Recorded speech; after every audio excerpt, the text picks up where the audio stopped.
أعوذ بالله من الشيطان الرجيم بسم الله الرحمن الرحيم الحمد لله رب العالمين والصلاة والسلام على رسول الله مولانا محمد مصطفى وعلى آل صحبه وسلم مدد يا الله مدد يا رسول الله مدد يا أولي الله أما بعد. Ceci étant dit, Euh, alors on prend la suite.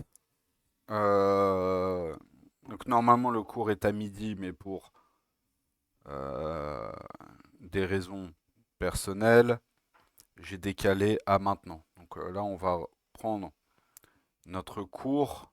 Euh, je suis sunnite. Euh, donc on va prendre la suite de notre cours sur la culture, l'art et les sciences de la civilisation musulmane. Donc tout ce qui est lié de près ou de loin à tout l'aspect plutôt culturel, intellectuel et scientifique de la civilisation musulmane.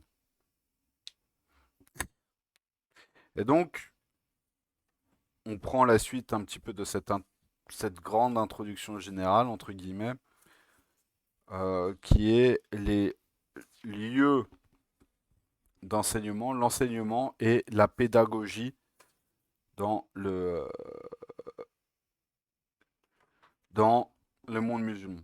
Ensuite, on verra ce qu'on fera après. Soit on fera une petite pause, soit on continuera. Euh, c'est pas le sujet, Kader. C'est pas le sujet. Du coup,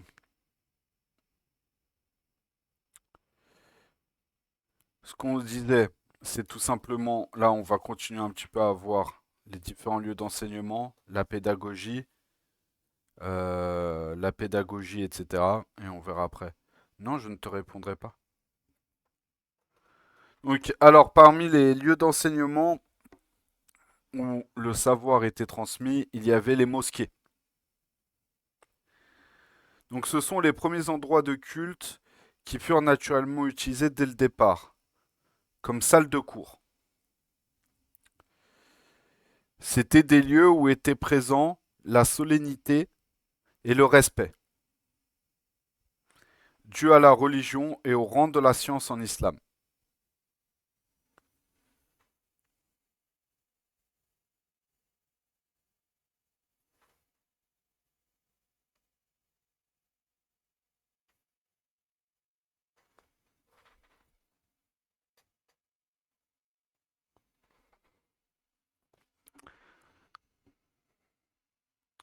Le maître seul avait le droit de s'asseoir sur une chaire, d'où l'expression professeur en chaire, qui a perduré que nous utilisons aujourd'hui dans une université. C'est-à-dire que cette expression vient de l'expression avoir une chaire professorale, être professeur en chaire, vient du monde arabo-musulman. Pourquoi? Parce que l'enseignement qui se faisait par exemple dans les mosquées de tout ce qui est des sciences liées au hadith, liées au fiqh, au Coran, etc., wa alaykoum salam, est lié tout simplement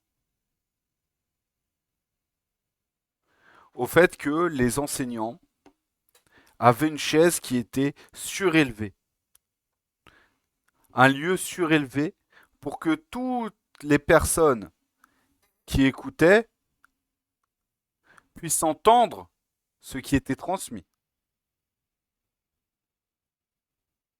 Par exemple, l'imam Malik, lorsqu'il enseignait le hadith et le fiqh dans l'université de Médine, pardon, lapsus, dans la grande mosquée de Médine, Masjid al-Nabawi, sa chair était surélevée par rapport à ses élèves qui étaient assis à même le sol.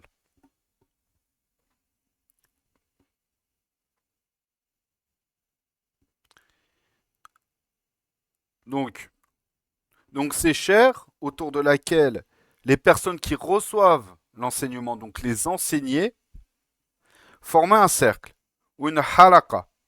Et donc le pluriel, c'est des halakat. Qui veut dire un cercle. C'est toujours bizarre de voir les termes translitérés parce qu'on n'est jamais sûr si c'est un ha, un kha, etc. Enfin bref. Donc pour écouter le professeur donner son cours. Les mosquées se sont multipliées à travers tout l'empire musulman. Elles ont servi à la fois, elles ont servi à la fois l'expansion de la religion et le développement de l'enseignement et des sciences, principalement les sciences islamiques, c'est-à-dire, comme on le disait plus tôt, le hadith, le fiqh, le Coran, principalement, ou la aqidah, etc. Donc les harakas se spécialisaient dans telle ou telle matière, c'est-à-dire que chaque enseignant avait une spécificité, avait une spécialité, ou une ou plusieurs, et du coup, les cercles d'études se formaient autour des savants. Et des fois, dans les mosquées, tu pouvais avoir plusieurs savants qui enseignaient à différents cercles au même moment. Et les auditeurs choisissaient librement leur discipline. Donc l'histoire a gardé le nom de halakha célèbre comme celle des grammairiens ou celle de fiqh, qui étaient spécialisés dans les études de la jurisprudence. Donc le fiqh, c'est la jurisprudence en islam. Et beaucoup ici présents le savent. Donc deuxième point, deuxième lieu d'importance de l'enseignement, c'est les maisons individuelles des savants. Donc les savants donc ces maisons étaient souvent transformées aussi en lieux d'enseignement. Et de nombreux témoignages nous sont parvenus sur des savants ou enseignants de renommée qui mettaient à disposition de leurs élèves leur propre domicile pour leur enseigner bénévolement ce qu'ils ont appris d'eux-mêmes. Et généralement, ça c'est quelque chose que par exemple tu pouvais retrouver chez des savants pareils comme l'imam Malik ou d'autres savants plutôt dans les sciences par exemple du tasawwuf, etc. Où généralement ils avaient une pièce de leur maison qui était dédiée justement à l'enseignement et à la transmission de ces sciences à leurs élèves. Notamment euh, leurs élèves les plus proches, qui connaissent depuis longtemps et avec qui un lien s'est créé. C'est pas n'importe qui est rentré chez les c'est pas n'importe qui est rentré chez les savants pour prendre l'enseignement directement auprès d'eux. C'est pas n'importe qui. Sachant que certaines chaires, certaines assises pouvaient avoir plusieurs de milliers d'apprentis. Donc forcément, derrière, tu peux pas ramener plusieurs milliers de personnes chez toi, c'est pas possible. Ou alors tu habites dans un palace. Alors juste Chris, je vais te donner des rôles de modération. Comme ça au moins si tu peux m'aider pour la modération et j'ai pas à m'en occuper. Tac tac, ok. Voilà.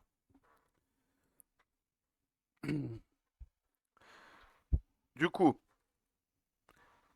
wa alaykoum salam. Ouais, je t'ai donné des rôles de modération, comme ça au moins je sais que j'ai une petite équipe de modération en qui j'ai confiance, etc. Et au moins auprès de qui j'ai confiance. Et au moins, alhamdoulilah, j'ai pas trop à m'occuper de la modération, tu vois. Euh, donc vraiment, lorsque... ouais, il n'y a pas de souci, t'inquiète, c'est comme tu peux, tu vois. Du coup, ce que je disais, quand tu sais que ton shir, ton professeur, te propose des cours chez lui, c'est que tu as une place importante auprès de lui. Tu as une place d'importance. Il t'apprécie beaucoup. Et c'est ça qu'il faut comprendre. Un enseignant, un shir qui enseigne ou qui éduque spirituellement parlant ne va pas inviter n'importe qui chez lui. Il y a des règles de adab à respecter. Du coup, forcément, il va prendre ses élèves les plus anciens, ses élèves les plus proches,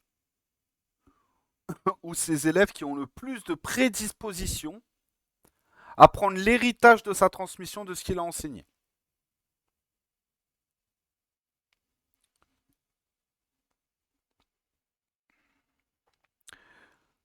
Troisième lieu d'enseignement, il y a le kutab. Donc le kutab, c'est ce qu'on pourrait appeler aujourd'hui une petite une médressée en gros. Médressée. C'est l'équivalent à peu près du collège ou du lycée. Et donc ces kutab, ils se sont répandus partout et répondaient à l'engouement des Arabes pour l'instruction.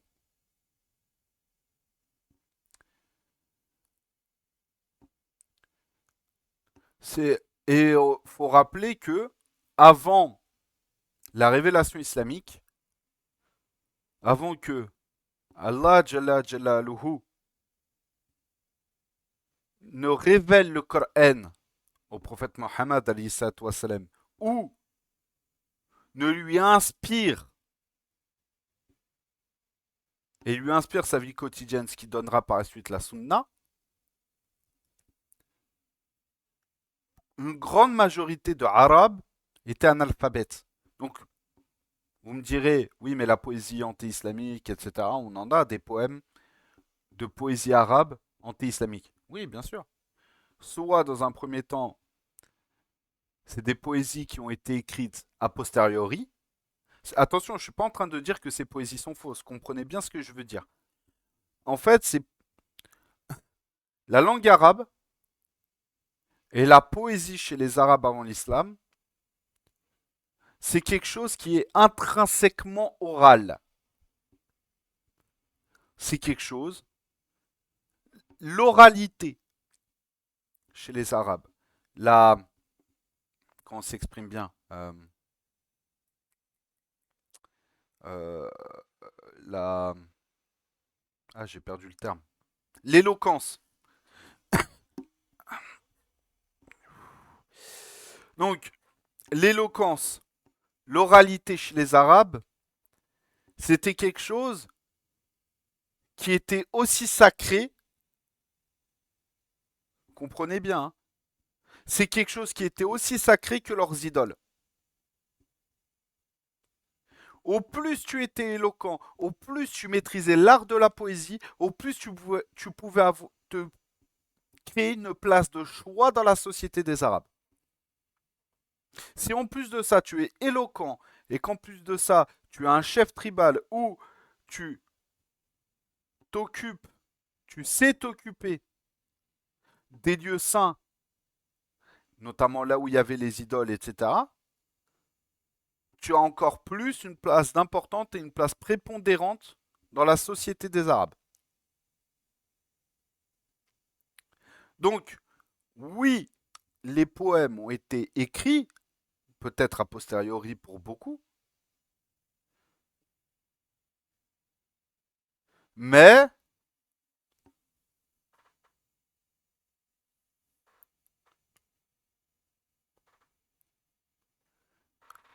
mais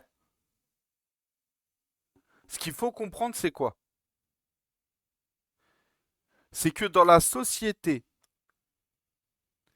une société qui est profondément orale, où la transmission se fait par l'oral, ou, comme on dit, de cœur à cœur, forcément, à ce moment-là, ce qu'il faut comprendre, c'est quoi? C'est que par la suite, lorsque l'Empire islamique, avec cette base arabe, grandit, se développe, et qu'il faut par la suite codifier, il faut par la suite codifier la langue, donc la langue arabe, comme on l'avait vu sur les cours précédents, trouver une, j'ai pas envie de dire inventer une science, mais pouvoir en fait codifier justement le fait que on est sur des termes arabes avec une grammaire arabe. Vu qu'à la base c'est une langue principalement orale, il faut par la suite codifier tout ça. Et c'est tout ça où derrière,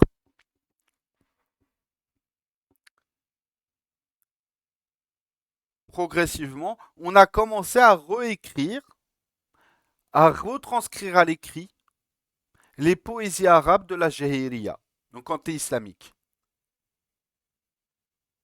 Pourquoi? Parce que ces poésies-là, avec le Coran, posent les bases, posent les fondements des sciences de la langue arabe.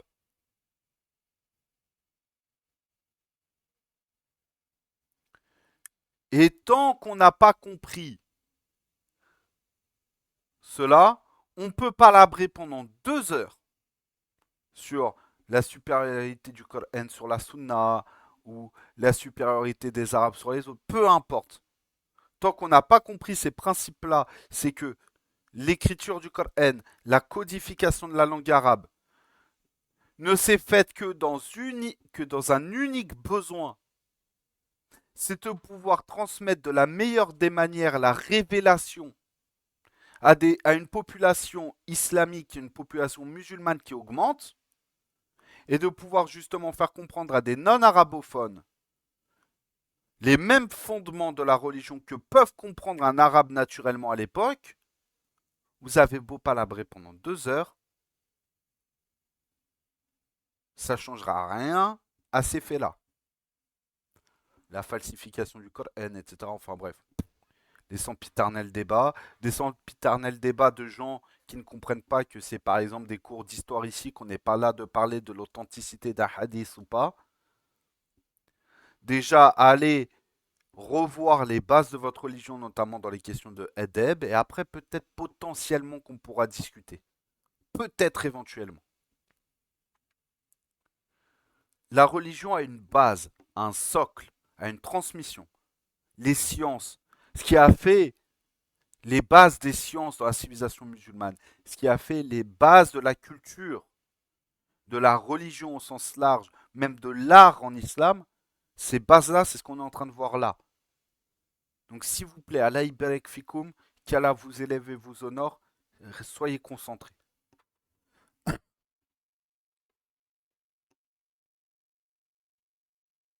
Donc c'est en ce sens on dit que les Arabes étaient quasiment analphabètes.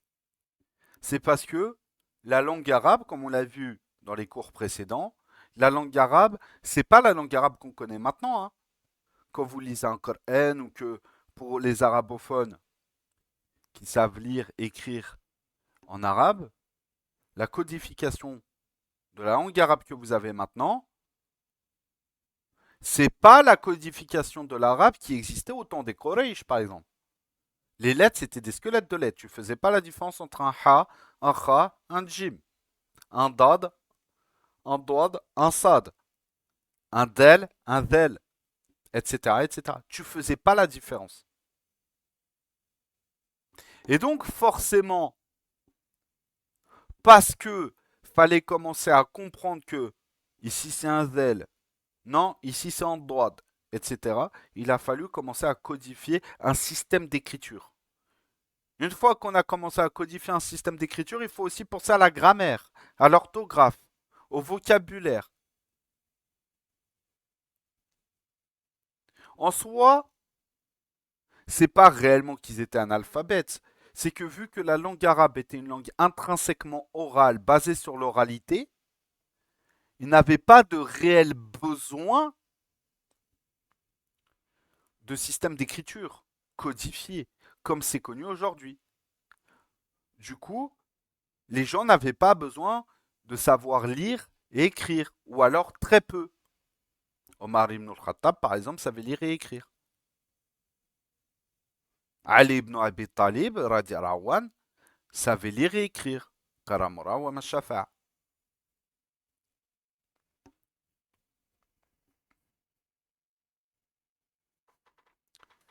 Donc,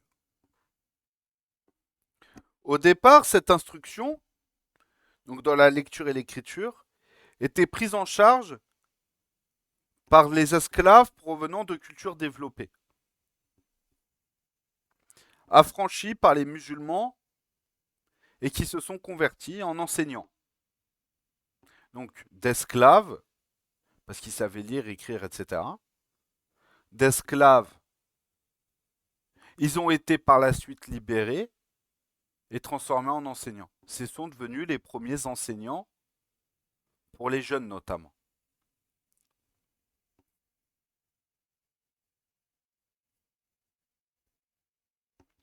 L'enseignement se généralisant, le Koutab devint un élément indispensable pour, pour les environnements urbains ou ruraux.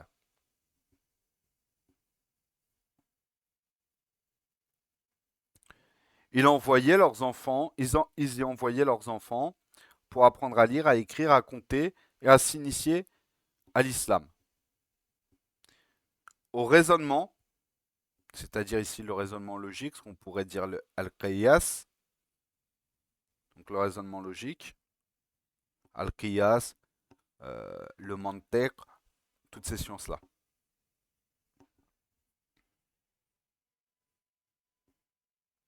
À la réflexion par l'introduction de ces nouvelles disciplines. Et donc l'alphabétisation était justement quasi générale dans tout l'Empire. C'est-à-dire que, par exemple, c'est important, quand l'armée coloniale française tente d'envahir l'Algérie, dans l'armée française, il y a à peu près, au bas mot, entre 30 et 50% de personnes qui savent lire et écrire. Wa alaykoum salam. Il y a à peu près 30 à 40% de lettrés dans l'armée française à ce moment-là, en 1830. Suite à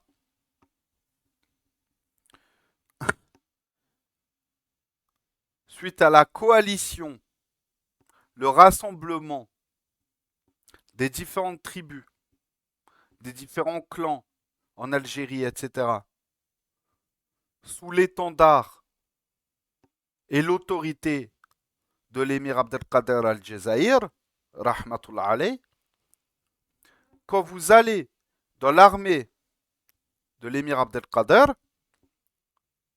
en face, vous avez, allez, plus de 90% de lettrés. Plus de 90% de l'armée de l'émir Abdelkader savait lire et écrire. En face, dans l'armée française, c'était entre 30 et 40%. Allez, un petit peu plus de 40% pour les chiffres les plus hauts. Et ça, quand je parle de l'armée de l'émir Abdelkader, c'est hommes comme femmes. Pourquoi? Parce que souvent les femmes, quand c'est des armées locales de défense, venaient accompagner souvent les convois militaires, non pas pour se battre avec l'armée, mais plus comme on a besoin aussi de cuisiniers, on a besoin d'infirmières, de choses comme ça. Et donc souvent les femmes, elles étaient plus en arrière-plan dans les différents campements pour s'occuper plutôt de l'aspect médical et de la bonne gestion, de la bonne organisation de l'armée.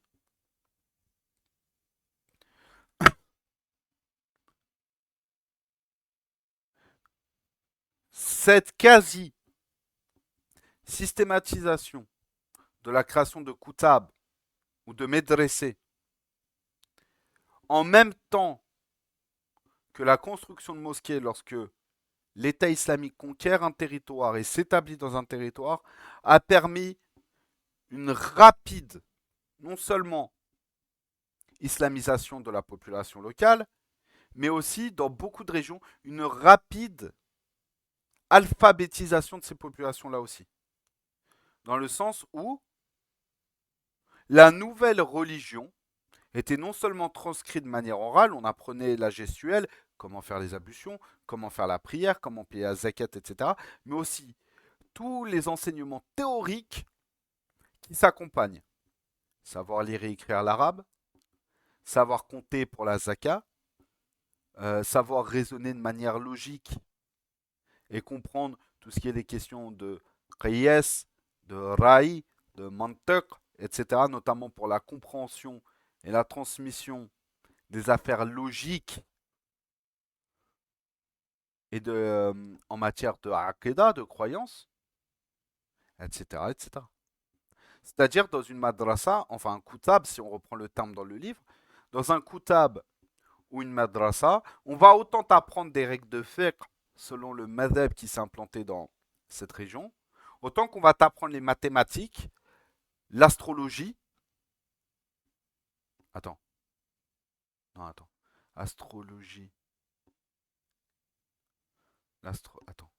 Non, l'astronomie, pardon. Je confonds toujours les deux. L'astronomie. L'astrologie, l'astrologie, c'est les trucs là bizarres. Ouais, c'est l'astronomie. On va autant apprendre l'astronomie que les mathématiques, que le fiqh, la aqidah, le Coran, etc., etc. L'histoire et tout. Donc, la création des kutab, donc des collèges, des lycées et ou médressés, vous appelez ça comme vous voulez, permet justement cette alphabétisation rapide de beaucoup de populations en très peu de temps. En quelques générations, une ou deux générations, et sachant qu'on compte une génération sur à peu près, allez, j'ai envie de dire 50-60 ans, on a changé de génération. On est sur une nouvelle génération. Voire des fois même moins. Donc en 100-150 ans maximum, des populations qui de base étaient très peu lettrées, en 100-150 ans maximum, deviennent non seulement lettrées, mais aussi sachantes sur beaucoup d'aspects qui ont attrait de près ou de loin aux affaires religieuses.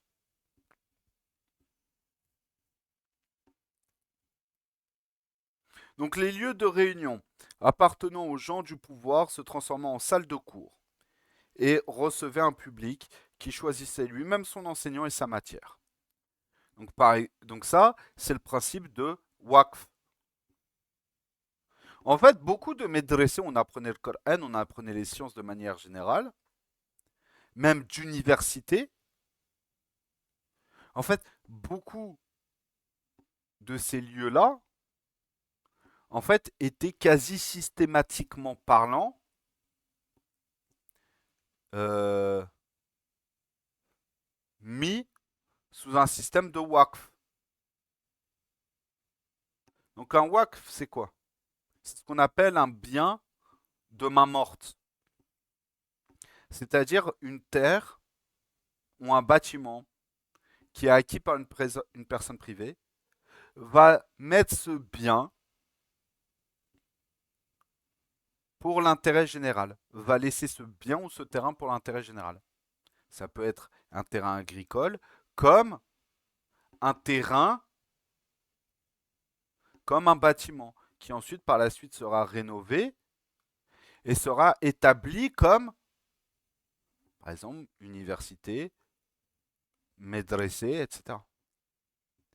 Et donc, l'utilisation et les bénéfices que produit ce bien sont 100% remis à la communauté. Donc, dans le Beit al-Mal.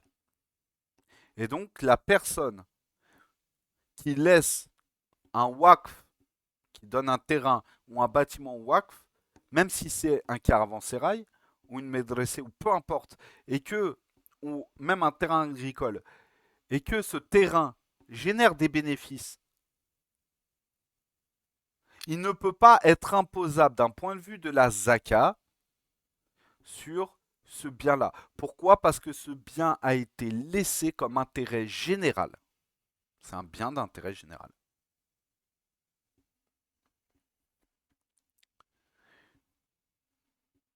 Et donc ça a été, notamment par exemple si vous allez dans l'Empire ottoman, lorsqu'il y avait des conquêtes et que certains janissaires arrivaient au moment de la retraite, que certains janissaires étaient maintenant trop vieux pour se battre sur les champs de bataille, pour les remercier de leurs bons et loyaux services, des fois on leur donnait des terres agricoles ou des quartiers, etc., ou des bâtiments importants. Et de manière générale, les janissaires laissaient très souvent, si ce n'est pas dire la quasi-totalité du temps, le surplus de leurs besoins, donc le surplus de ce qu'ils ont besoin naturellement, donc pour vivre, avoir un toit au-dessus de la tête, manger, etc. Donc le surplus qu'ils avaient, wa alaykoum salam, le surplus qu'ils avaient, qu'on leur donnait en tant que donation, en remerciement de leurs bons et loyaux services, était donné en waqf, en awqaf pour la communauté. Et c'est comme ça que beaucoup de janissaires, avec le temps, au final, devenaient un peu, j'ai envie de dire, une forme de puissance économique et même de puissance politique, au point des fois de s'opposer au sultan, des fois de s'opposer au sultan lorsque des fois le sultan voulait prendre certaines décisions et voulait entreprendre certaines réformes politiques. Lorsque les janissaires n'étaient pas satisfaits des prises de décision politiques du sultan, etc., s'opposaient en fait au sultan. Pourquoi? Parce que les janissaires ont énormément participé justement au développement de l'État et des infrastructures d'État. Et donc, pour eux, ils ont un droit de parole et un droit d'opposition avec les décisions du sultan. De par le fait que, justement, les biens dont ils ont hérité, les biens dont ils ont hérité et dont ils ont obtenu après des années de bons et de loyaux services pour l'État, vu qu'ils laissaient ces biens-là de ma mort, donc en waqf pour la communauté, ils participent au développement de cette même communauté. Ce qui fait que, pour eux, ce principe-là fait qu'ils ont leur droit de regard et leur mot à dire et leur opposition à faire avec certaines volontés politiques du sultan. Ce qui s'entend d'une certaine manière. Est-ce que est-ce qu'ils avaient toujours eu raison de le faire? Non. Mais c'est quelque chose qui s'entend, c'est quelque chose qui se comprend. Donc, autre lieu d'enseignement, autre lieu d'enseignement euh, des sciences, il y a les bibliothèques. Donc les bibliothèques accueillaient bien sûr des lecteurs, mais également des enseignants et des personnes qui reçoivent l'enseignement, donc des enseignés, et fonctionnaient aussi en tant que lieu d'enseignement pour l'ensemble du public. D'une certaine manière, vous prenez un exemple qui est assez connu, donc Beit al-Hikma, la maison de la sagesse. Beit al-Hikma est avant tout une bibliothèque, un lieu aussi de traduction et un lieu de transmission. Beit al-Hikma, c'est le meilleur exemple qu'on peut donner pour faire comprendre comment est-ce qu'une bibliothèque est un lieu d'enseignement. Parce que nous, on a la vision de la bibliothèque un peu en Occident, où dès qu'on va commencer à discuter, qu'on va commencer à faire entre guillemets un peu du bruit, il y a la bibliothécaire qui va faire chut. Alors que les bibliothèques dans le monde islamique, le monde arabo-musulman, sont des lieux d'enseignement. D'ailleurs, Le principe d'avoir une bibliothèque privée, le principe de la bibliothèque privée, à la base, c'est pas quelque chose de naturel chez les gens. Parce que des livres, ça coûte cher. Posséder des livres, ça coûte cher. Ça prend de la place. C'est pas quelque chose de naturel pour les gens d'avoir une bibliothèque. Le principe de la bibliothèque privée vient du monde musulman. Pourquoi? Parce que cette volonté, justement, de concentrer le savoir, de posséder le savoir et de transmettre le savoir est quelque chose qui est venu naturellement dans l'esprit de beaucoup de gens et de beaucoup de musulmans. Et généralement, à une époque, que ce soit à l'Andalous, à Bagdad, dans les grands pôles civilisationnels islamiques, on quantifiait, on arrivait à peu près à estimer, à quantifier ta puissance financière, l'argent que tu avais, par l'importance de ta bibliothèque privée.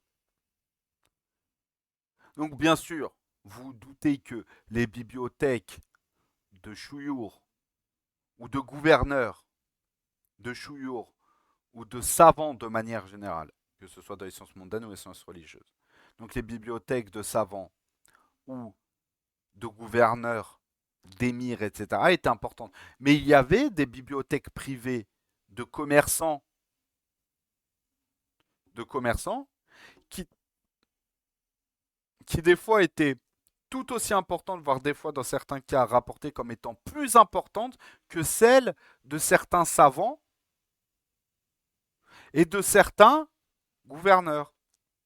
Ce qui fait que certains commerçants négociaient des avantages commerciaux, que ce soit d'un point de vue fiscal ou, j'ai envie de dire, euh, un contrat exclusif avec tel savant ou tel gouverneur, juste par le fait que certains commerçants avaient dans leur bibliothèque des livres que cherchait le gouverneur, ou que voulait posséder tel savant, ou que voulait étudier tel savant. Du coup, ils se mettaient d'accord en disant, écoute, tu peux venir quand tu veux dans ma bibliothèque pour emprunter le livre, etc. Mais en échange, tu m'arranges fiscalement. En échange, tu m'arranges fiscalement sur la zaka, ou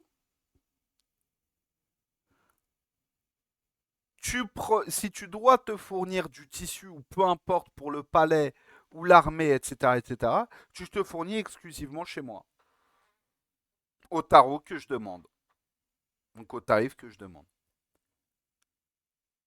Et beaucoup acceptèrent. Hein. Donc les bibliothèques, effectivement, c'était un lieu vivant, un lieu grouillant de personnes, que ce soit privé ou public, et donc un lieu où le savoir se transmettait. Le savoir, les cours étaient également donnés dans les bibliothèques. Ce qui faisait que les bibliothèques étaient des lieux, justement, que les gens aimaient bien fréquenter, parce qu'ils arrivaient toujours à rencontrer des, per- des personnes sachantes, des commerçants, des gouverneurs, et que des fois c'était le lieu où on pouvait échanger, on pouvait débattre, et on pouvait tisser des liens, des partenariats. Donc les librairies, il y a une différence entre librairie et bibliothèque, dans le sens où une bibliothèque, généralement, tu empruntes un livre, mais tu le rends, et une librairie, tu achètes un livre. Et donc les librairies ont joué un rôle très important dans la diffusion de la religion et du savoir. En dehors de leur fonction de vente de livres, elles faisaient souvent office de lieu d'enseignement. C'est-à-dire que souvent, ceux qui détenaient les librairies à ce moment-là, c'est des gens en fait qui avaient une certaine forme de savoir ou avaient un contact régulier avec des gens de savoir. Et du coup, des libraires inviter souvent des savants, dans leur librairie, pour que leur librairie devienne vivante. Et vu que possèdent les livres que les savants transmettaient, ils pouvaient les vendre. C'est un peu une sorte de marketing avant l'heure. Donc les universités ou madaris. Donc au singulier, madrasa. Donc alors elles existaient déjà au Xe siècle, elles furent organisées au XIe siècle à Bagdad. L'exemplaire, donc euh, à Bagdad, l'exemplaire, selon l'expression du grand arabisant André Miquel. Donc c'est l'exemplaire, c'est André Miquel qui a donné ce surnom à Bagdad. Par un vizir de l'Empire Nizam al-Mulk. Ah oui, d'accord. Donc en gros, au, au Xe siècle, les universités, donc les madrasas, les madaris plutôt, existaient déjà au Xe siècle et même au Xe siècle et même d'une certaine manière avant. Or,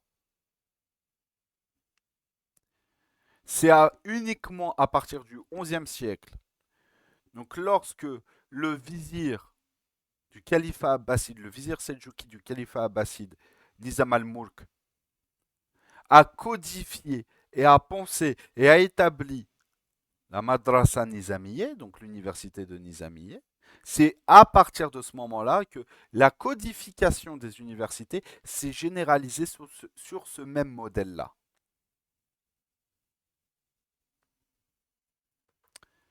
Donc son exemple fut repris rapidement à travers le monde musulman. Le bâtiment de l'université se composait de 4 grandes salles de cours pour les sciences religieuses, d'une bibliothèque et d'une aile spéciale pour enseignement de la médecine, de la pharmacie et des autres sciences dites rationnelles. À cela, il faut ajouter une salle de prière, un jardin, un internat pour les étudiants, qui se composait environ d'une centaine de chambres. Un bain, une cuisine, une grande cour, des annexes, où là par contre sont logés les responsables administratifs et les personnes qui sont gestionnaires, qui s'occupent de la bonne organisation de l'établissement.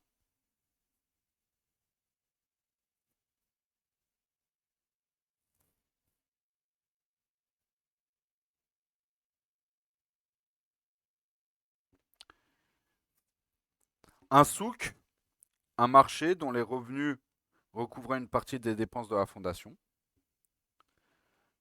Donc là, on est toujours bien sûr dans le système de Waqf, c'est-à-dire qu'après, même si tu laisses un bâtiment ou un terrain en bien pour la communauté, il faut quand même que ce terrain ou ce bâtiment génère de l'argent pour que la communauté puisse l'utiliser.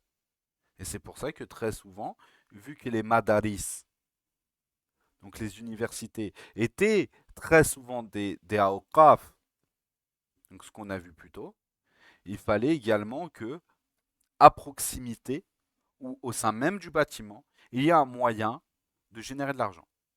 Il y avait des souks. Et très souvent, c'était des souks qui étaient liés aux besoins de l'université.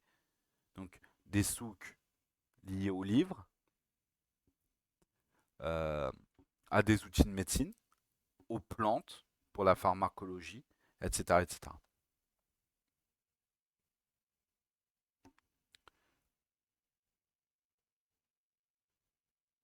Donc, un legs fut préservé. C'est celui de l'organisation de ces premières universités et qui a perduré. Et de nos jours, beaucoup d'établissements universitaires dans le monde ont gardé le même schéma.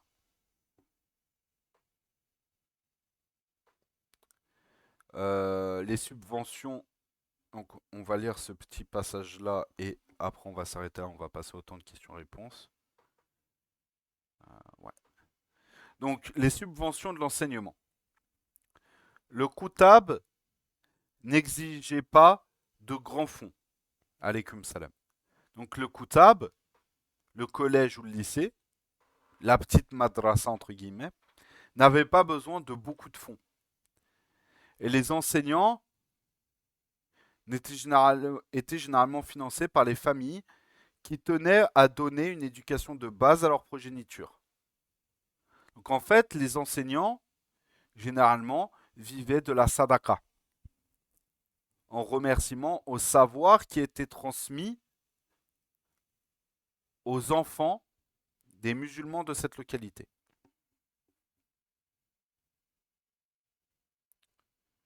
C'était des écoles gérées par les parents d'élèves qui avaient un droit de regard sur le contenu et les méthodes d'enseignement.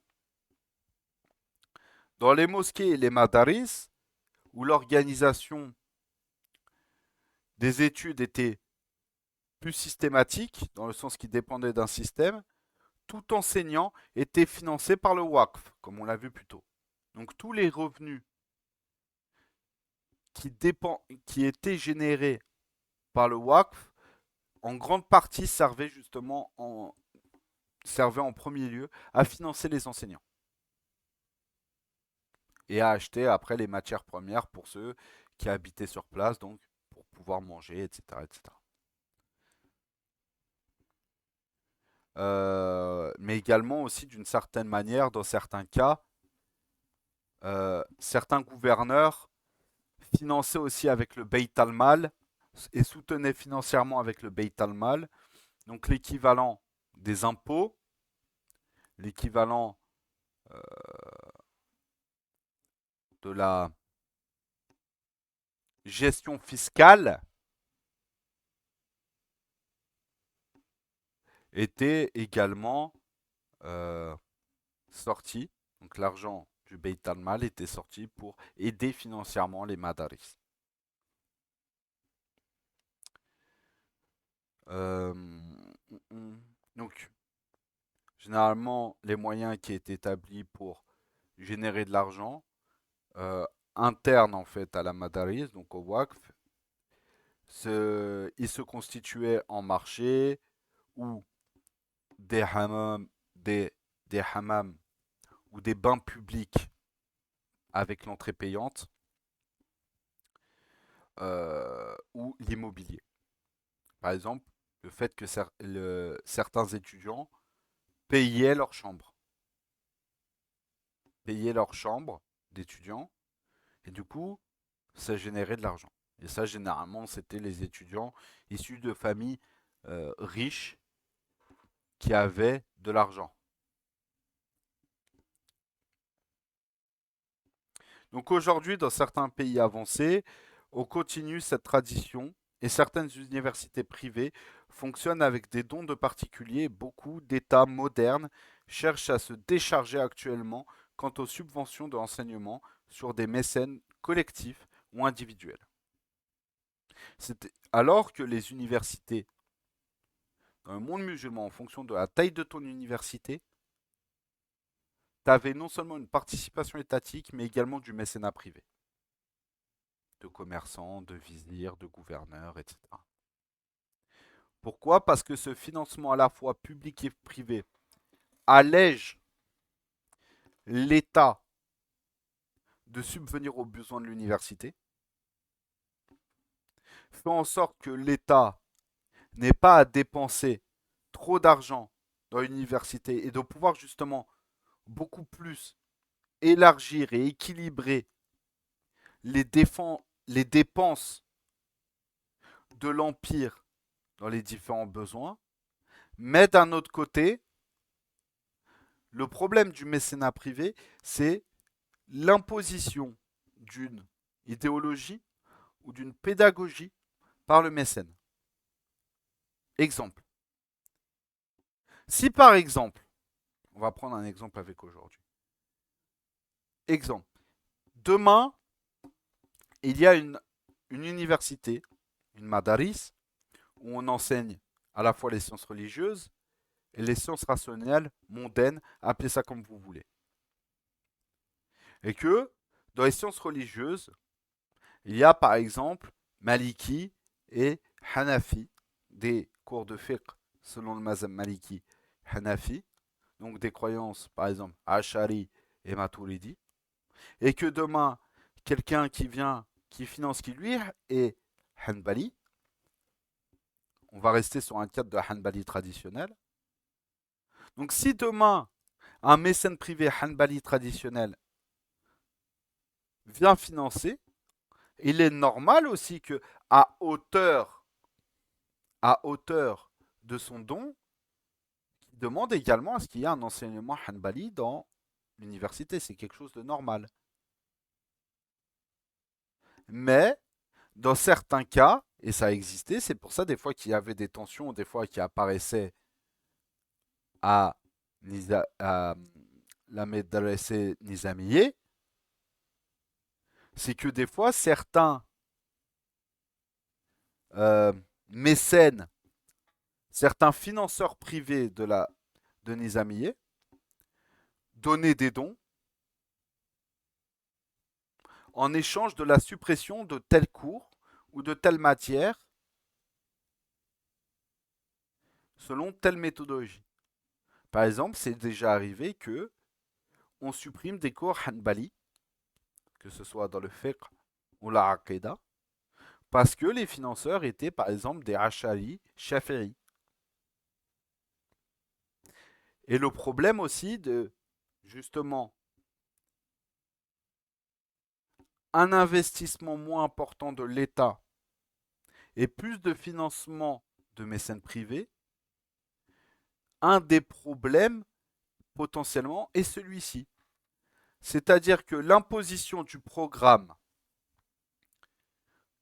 à l'université ne se fait plus selon ce qui est voulu par l'islam dans sa forme étatique et donc dans l'imposition entre guillemets d'un ministère du culte, dans le sens ministère du culte et ministère de l'enseignement, mais selon ce que veulent les privés qui financent les madrasas. Donc suppression de tel cours ou de tel cours qui pourtant est utile à la communauté musulmane, sous prétexte que les financeurs privés ont un problème avec, avec cette vision des sciences, ou avec cette méthodologie dans la compréhension et la transmission de la religion. Ce qui fait qu'on va se retrouver avec ce qui a pu se passer à Nizamiye, il faut aussi assumer ce côté-là, avec par exemple des guerres intestines entre suiveurs de telle école, de fiqh ou de Aqidah, avec les mecs avec des partisans d'une autre méthode, d'une autre école méthodologie, donc d'un autre madhab. Le problème n'est pas en soi un problème des enseignants, ou de l'enseignement, ou de la méthode en soi. Le problème, il est dans le financement et des problématiques que peuvent amener certains financements avec certaines impositions idéologiques par le financement. Le problème est là. Donc, on va s'arrêter là, Inch'Allah. On va s'arrêter là, Inch'Allah, et on va prendre un petit temps de questions-réponses. Il y a des questions, des réponses. Sinon, on s'arrête là. On se retrouve tout à l'heure pour le cours sur le rentaïsme. Qu'est-ce qu'il y aurait des questions, Inch'Allah?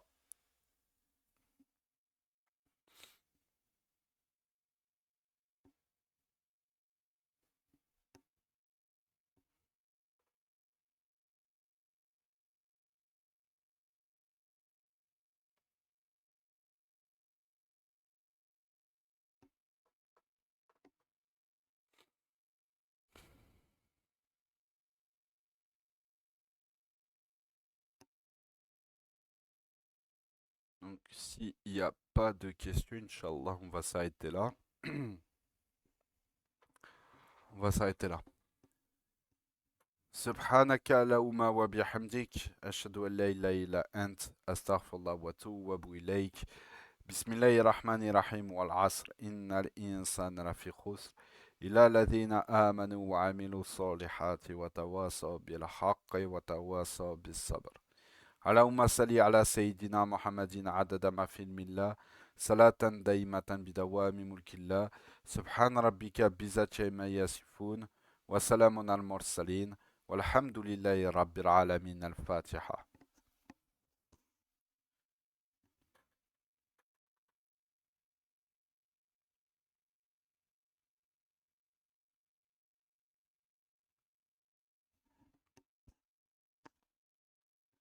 Alors, je coupe l'enregistrement.